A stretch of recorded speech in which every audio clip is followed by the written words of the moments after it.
Hari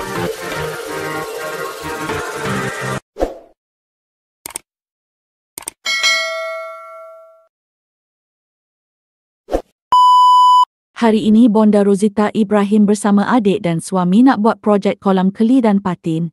Bonda rasa seronok sebab adik dan suami sama-sama bantu menjayakan projek ini. 3, 2, 1, jump!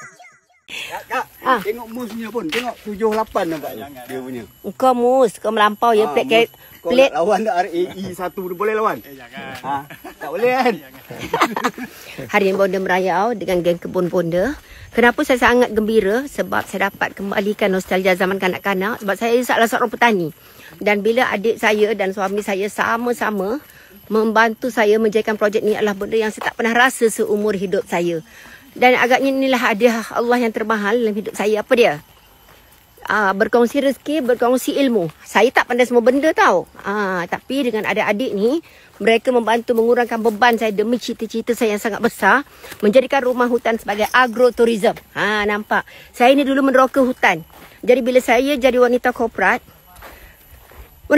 tu dia hanyalah satu permainan minda saya. Mampu tak saya menggunakan otak saya 5 perkara dalam satu masa. Wah gitu. So anda akan lihat Bonda Tanam Tebu Kacang Tak. Bonda hari ni dengan adik-adik saya nak buat projek kolam keli dan patin. Ada juga yang menjadi, ada juga yang tak menjadi. Apapun semua ni adalah tenaga mahir yang akan menjayakan projek Kampung Ban Bonda. Thank you for watching.